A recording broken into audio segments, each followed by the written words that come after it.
Hello and welcome to a special interview for The Wire. Isn't it amazing how 24 hours can change a country? And that's precisely what's happened in Pakistan. Yesterday was tense, the air was full of rumor and speculation. This morning we have a new dawn. Tomorrow the country will have a new prime minister. Joining me live from Lahore to talk about the 24 hours that have changed his country is Pakistan's foremost journalist, the editor-in-chief of the Friday Times, and the former caretaker chief minister of Pakistan's Punjab province, Najam Sethi. Najam Sethi, let's start with yesterday. How tense, how difficult was yesterday? I noticed that the assembly session began at 10:30 in the morning, but the voting didn't happen until after midnight. On four separate occasions, the assembly was adjourned, and there was constant speculation that Imran Khan or his PTI might have a trick to scupper the vote. So, how difficult a day was yesterday? It was an impossible day, Karan. I've never seen anything like it. For nearly 10 hours, we were on tenterhooks. We had no idea, a lot of people, about what was going to happen. Even the members of parliament, I think, were clueless about where it would end and how far it would go. And the focus kept shifting from parliament to the prime minister's house. And believe you me, I think if somebody were to write a script about Pakistani politics and the sort of conspiracies and machinations that take place here, you would outdo Netflix. And so, really, it was a terrible day, but in the end, it worked out in favor of democracy, shall we say. And so, we are very delighted and pleased that we were able to overcome that particular hurdle when a sitting prime minister defied all constitutional odds and tried to put a stop to his impending ouster via a democratic method. We can discuss that in due course. Something the world noticed was that around midnight, both the Chief Justice of the country and the Chief Justice of the Lahore High Court ordered their respective courts to be open. Police vehicles and vans were seen within the vicinity of the National Assembly, and there was a lot of speculation that perhaps the army chief might be denotified. So let me ask, how close did this crisis come to actually spiraling out of control? Tough question, but let me first say that the Inter-Services Public Relations Department, which is the spokesman of the Pakistan Army, has officially denied a BBC story that said that Imran Khan was about to sign a notification denotifying the Chief of Army Staff, and that this was about to happen at nearly around 10:30 p.m. last night. So that has been denied, that there was no such thing. And later, when this story began to do the rounds, the media was informed via the usual means that Imran Khan had said no such thing or had not tried to do any such thing. And those were PTI sources, Imran Khan's party sources. And at the same time, the military information sources were also saying that there was no attempt to do this, and so the whole story is baseless. And subsequently, of course, it's been denied. Having said that, there was certainly something going on. What I can give you the facts on that. The fact is that around 9:30, 10-ish, we heard the news that a petition had been moved by a citizen in the Islamabad High Court, asking the Islamabad High Court to step in and stop Imran Khan from issuing such a notification. And that what that may have been one of the reasons why the Chief Justice of the Islamabad High Court was compelled to open the doors of the Islamabad High Court by 10 p.m. So the suspicion was that this had happened. That's where the story started from. And then we took a look at the petition, and it was both undated and unsigned, and which meant that it was just a draft. There was no actual data in it. So that took the media back to asking the question, why was such a petition moved if there was no threat of something like this happening and no attempt to challenge it in the event that it did? So that question remained unanswered. In the end, there was no such notification, and no such petition was looked up or was examined or accepted by the Lahore High Court.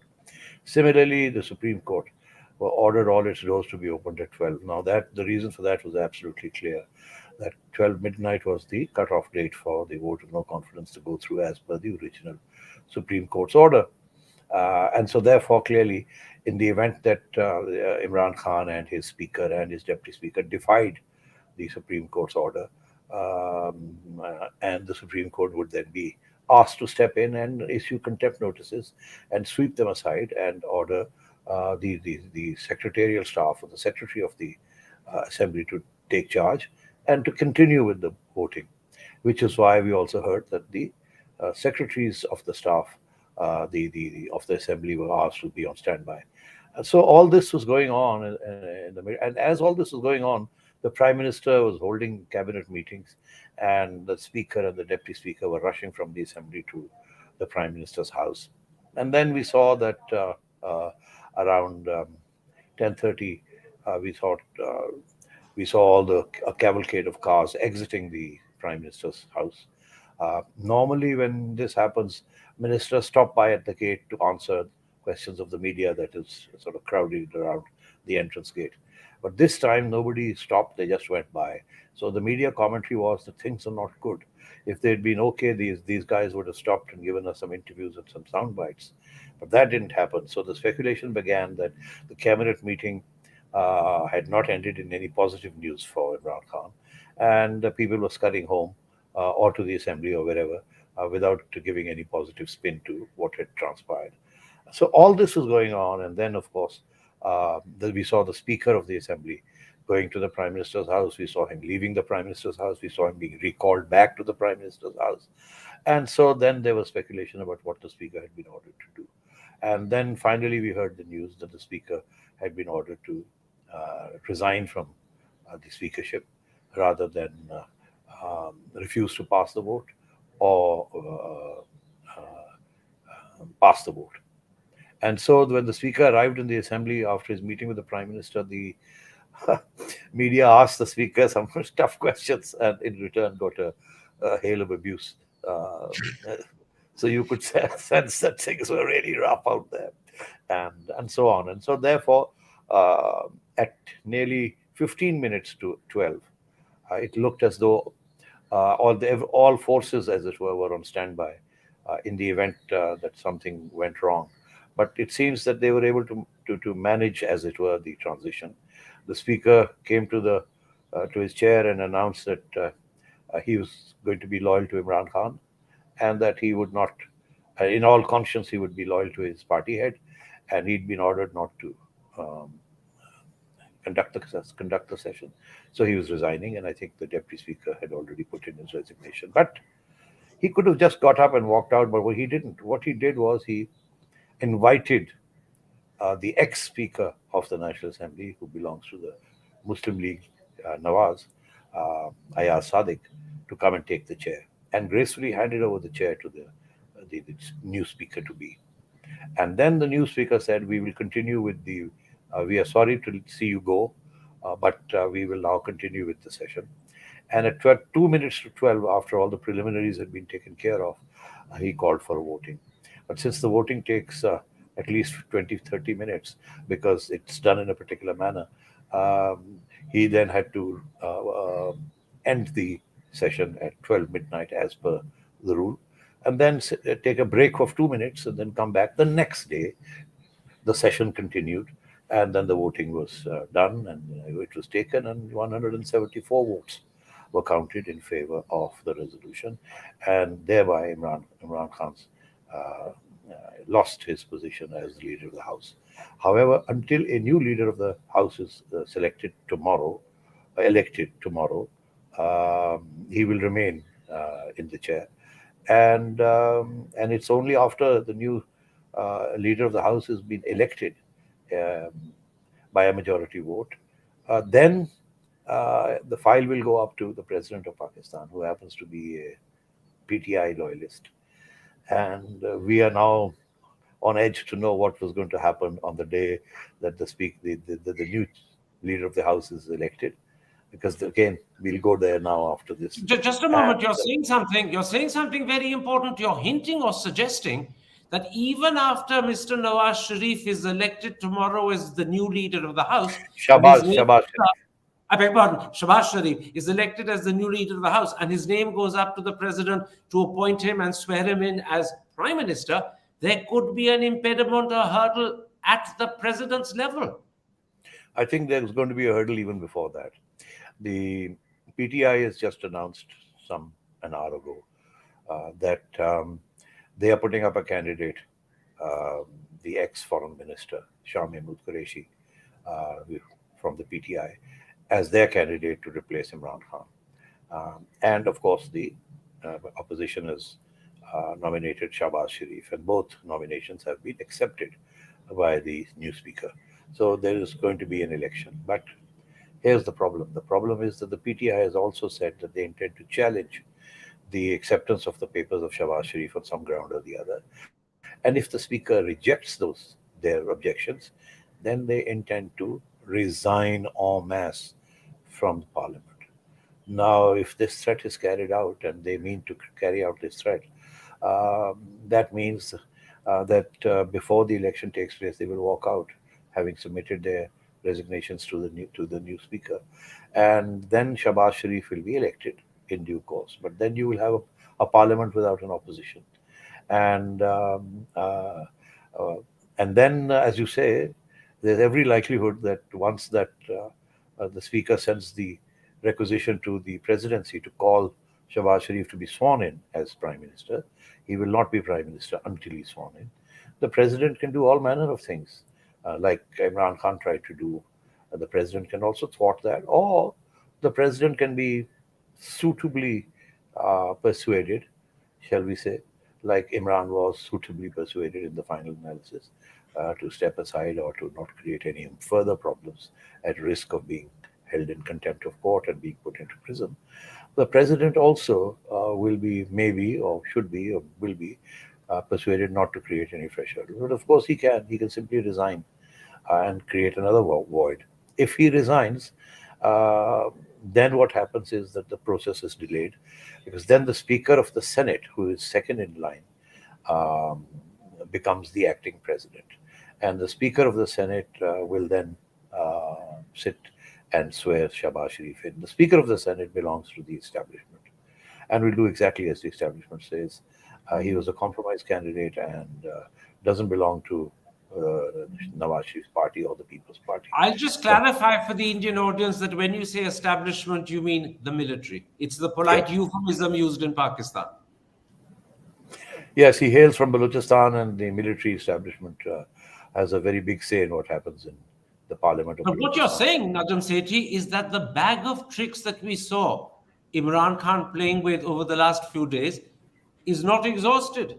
There could be more tomorrow at the level of the challenge to the Shehbaz Sharif nomination, and there could be further at the level of the president.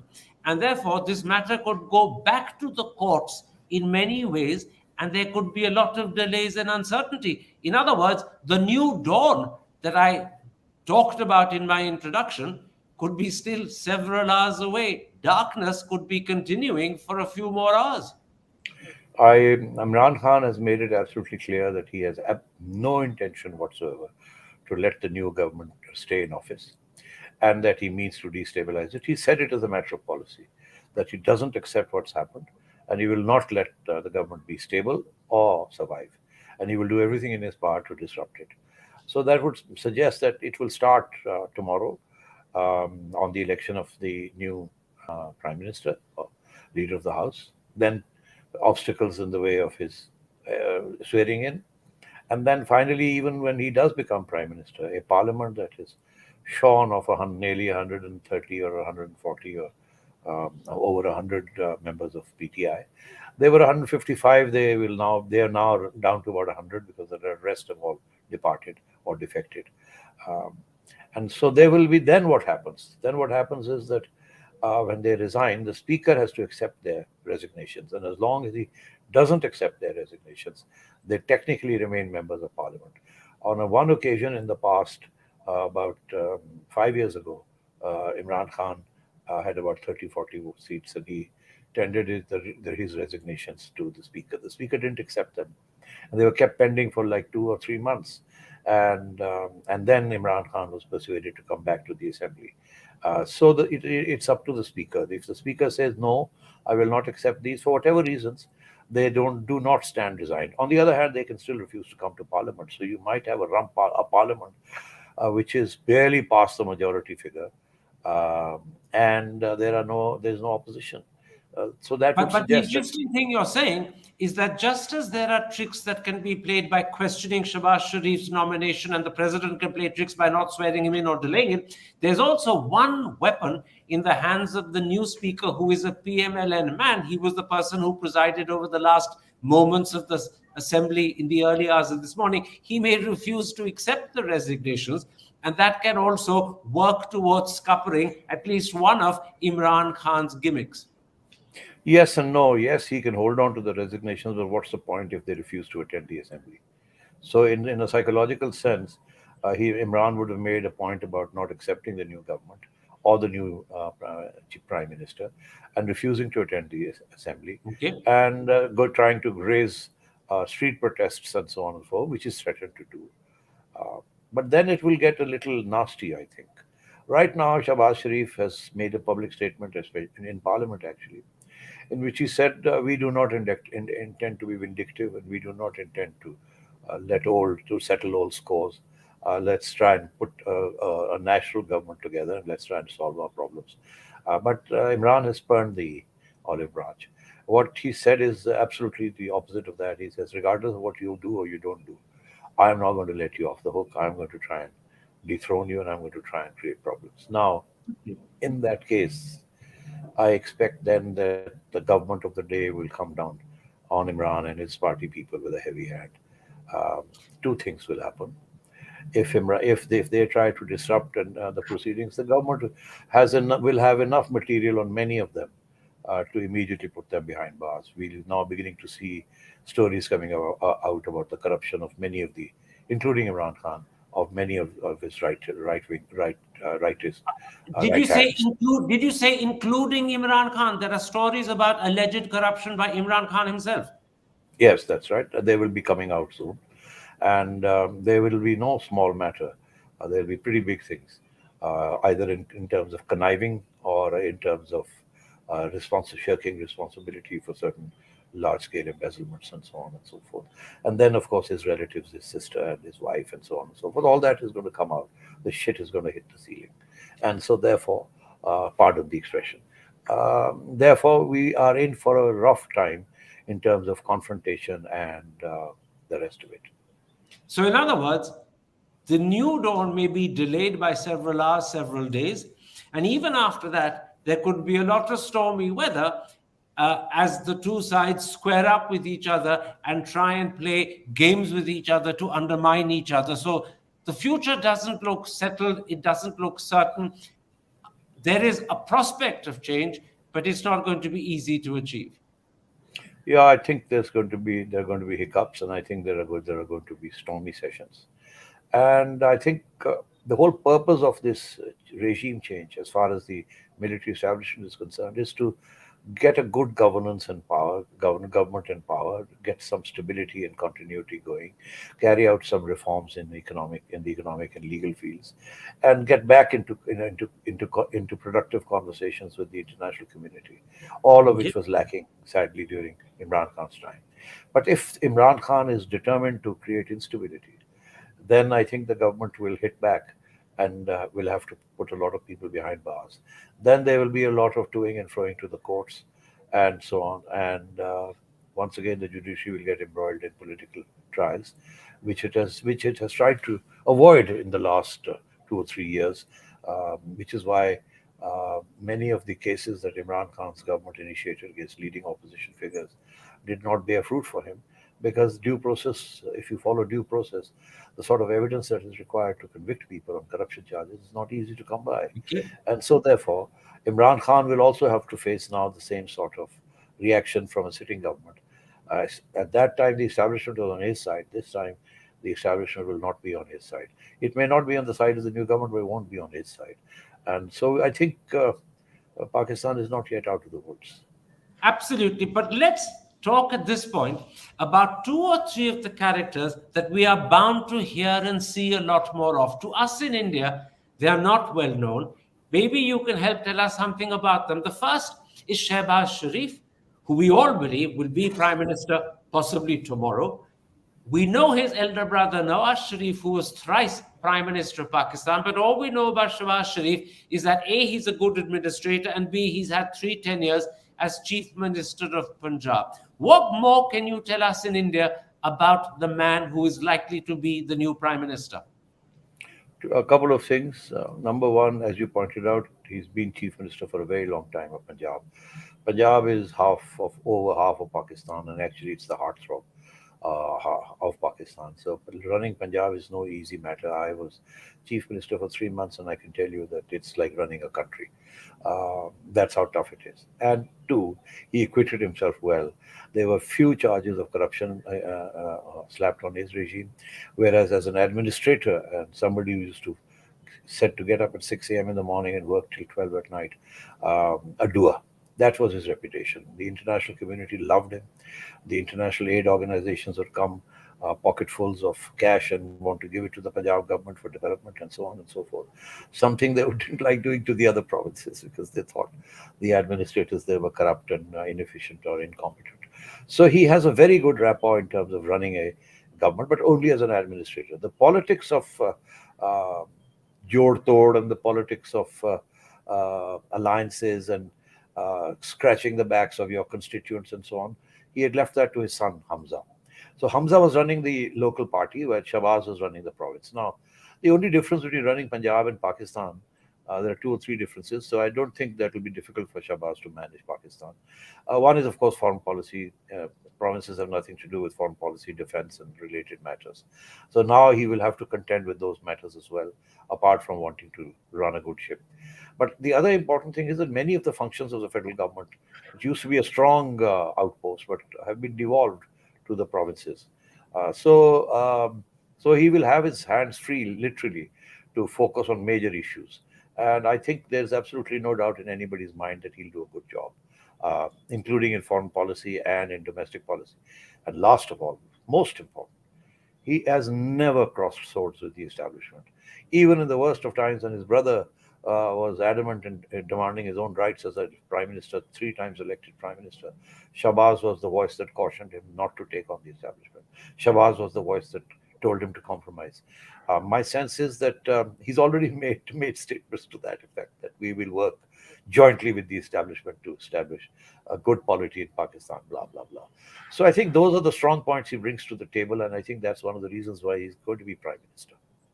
What about keeping this coalition that's come together with the intention of defeating Imran? Now that they've achieved that purpose, will the glue that bound them still remain? Because it covers not just center left and center right parties, but it also covers religious parties. Is there a danger that if he doesn't have what you said, the skill of Jod Tod, he might not be able to keep this coalition together? He needs to be able to do that till the next elections are called. Otherwise, the worst fears of the establishment and the media and the people of this country will come true. That this is a motley bunch of have-beens, and at least Imran was a good, solid, stable figure. At least he had charisma, and this lot is again doing the same thing, parceling out favors and not interested in government. So he has to look out for that. He has to accommodate his alliance partners, but he also has to run a good, solid, clean ship. And this is going to be one of his main challenges. Keeping them together, making sure they don't get up to tricks that hurt the coalition. And he will have to make concessions in at least 2 provinces, possibly even in the third. And so therefore, my argument has always been that he should not hang in there for too long. Nawaz Sharif himself has let it be known that he would like a quick election. He thinks that if this particular government of so many people, a sort of a national government without the true national manifestation of it, in terms of looking at the national interest rather than your own provincial interest, could unravel quickly. And if that happens, they will be discredited. So by the time the next election rolls around, 6 months from now or 9 months from now, Imran Khan might be coming back in terms of riding a wave of unhappiness with the current regime. So this next 6 months are going to be pretty critical in terms of how these issues are resolved, and also then what happens when elections are finally called. Last night, I got the impression that another star on the Pakistan political firmament is Bilawal Bhutto. I noticed that many of the speeches made after the vote and Imran had been dispensed with actually went out of their way to praise Bilawal Bhutto. Has he now become a recognized, established politician in his own right, no longer seen as Benazir's young son? Yes, he has. He's been very commendable.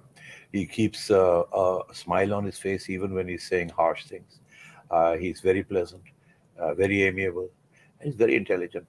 And he, his commitment to his new role is demonstrated by the fact that in the last 3 years he's actually learned the Urdu language to be able to communicate. He spent most of his life outside Pakistan because Benazir was in exile when he was growing up. Then he went to Oxford, and again he was out of touch. So he hadn't spent too much time in Pakistan, and it was known also that his interest in politics was not particularly strong. But then after her assassination, Zardari roped him in, and he then determined to stand by his father and actually be the inheritor. So he is the chairman of the party, and Zardari is the co-chairperson. And he's learned Urdu. I mean, it's remarkable. He's learned Urdu, although he does slip up from time to time, and the opposition pokes fun at him for from making grammatical errors and so on. He's unfazed by it. And he strikes everybody as a responsible, thinking person. And of course, he's very fluent in English. And he's able to get by now and say what he needs to say in Urdu. There is speculation that he may be offered the job of the foreign minister. And that is credible speculation, that he could be, at the young age of, 27, 26, the next foreign minister of Pakistan, something only his grandfather achieved when Zulfikar Ali Bhutto became a very young, commerce minister in Ayub Khan's government. I think he's now 30 plus, 32 or 33, which is fine. And he's had a lot of experience. I mean, 5 years of Pakistani politics just makes you a hard man. And he's seen it all, and he's been part of every policy decision. And he's now respected as an equal by people as old as Maulana Fazlur Rahman in their 70s, and other people in both in the camp and the opposition's camp. And so I think he'll be take to foreign policy like a fish to water. And by the way, his father has also established very good relations with the establishment. So I imagine the establishment has two main interests in Pakistan, which it guards jealously. One is that all strategic thinking and foreign policy should be approved by the establishment, especially in regards to America and India, number one, and Afghanistan now, of course. And number two, that they get sufficient funds to keep the army's requirements going. Which means budgetary allocations as per the requirements. And I think neither Shehbaz Sharif nor Bilawal Bhutto will deny them their traditional, shall we say, perks and privileges and rights. So he will not make the mistake his mother made in her early years as prime minister of looking as if she was trying to become an opposition force vis-a-vis the army. That mistake won't be made by the son. No way. His father has taught him well. Tell me, the third person who is, about whom at least there are question marks, must be your president. You've already suggested how he might play games, if I can use that colloquial phrase, with Shehbaz Sharif's nomination and may not swear him in immediately. How long will this new government want someone who's so loyal to Imran to continue as president? I think within weeks they will start a process of impeachment. And there's no way they will let him sit in the presidency. Within weeks, as soon as that. And finally, although you've mentioned this and answered this in earlier interviews, I'll ask it again because it's a question my countrymen constantly ask. What about the next army chief? General Bajwa retires in November. Will it be difficult for Shehbaz to choose a successor? Might he be tempted to do what Nawaz did once, to choose a chosen loyalist and find that it backfires? Or will he go down the seniority principle, as you said, has become practice? In the judiciary, the seniority principle has become practice. In the armed forces, the choice of the Army Chief, Air Force Chief, and Navy Chief is the prerogative of the Prime Minister. And on many occasions, the senior most has been bypassed and actually shunted upstairs to the position of Chairman Joint Chiefs of Staff, which is basically a desk job, no real power. But still, it's a ceremonial sort of position. The Chairman Joint Chiefs of Staff does handle some issues, but not day-to-day army operations and decision making.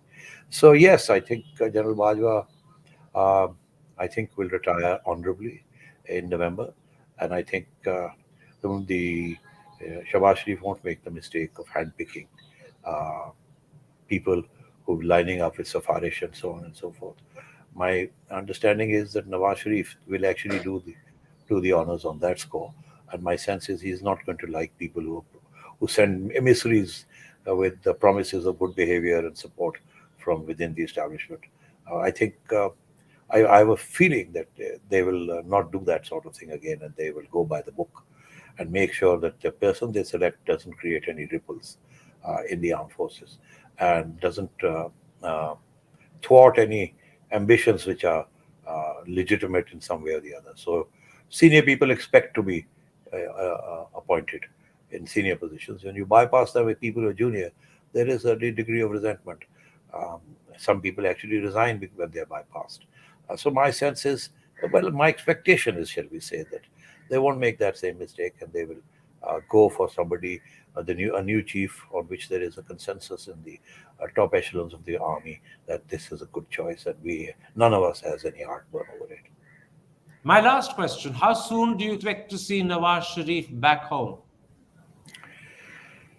Yes, well, I think the first thing that's going to happen is that Nawaz Sharif's passport, as you know, was taken away from him or expired and not renewed. So the first thing that's likely to happen is that the new government will order the Foreign Office to issue him a passport. And the argument will be very simple that, we want him to come back and face trial. He was an absconder, declared as an absconder because he didn't expect a fair trial. But now that the victimization process is over, NAB, which was prosecuting him, the National Accountability Bureau, will be reformed before that happens in the next month or two. And once the NAB has been defanged and some legitimate amendments made, I think Nawaz Sharif can expect to come back and face a trial. And my sense is that the evidence against him is so weak, mostly trumped up, that he and his daughter, Mariam, will be acquitted in due course. And Nawaz Sharif will be able to go back to politics. Although he may not be able to contest an election because his disqualification continues for 5 years. That's a separate case. But still, he can even have that reversed by filing appeals and so on. Because there is, a lot depends in this country. Nawaz Sharif was disqualified in 2000 by the Supreme Court from ever contesting elections. And then 8 years later, he came back and ordered a review of that judgment.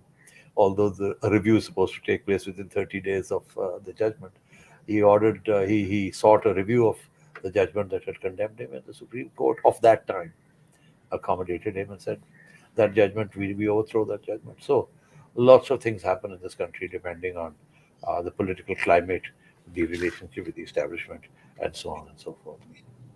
I thank you, Najam Sethi, for this interview, and I thank you in particular for opening the eyes of the people of India, that there are still many problems and impediments that lie ahead. There's a lot of room for people to play tricks and games, if I can use that euphemism, and therefore, although there is a hint of light on the horizon, full sunlight could still be days away. I thank you for this interview. Take care. Stay safe. Thank you.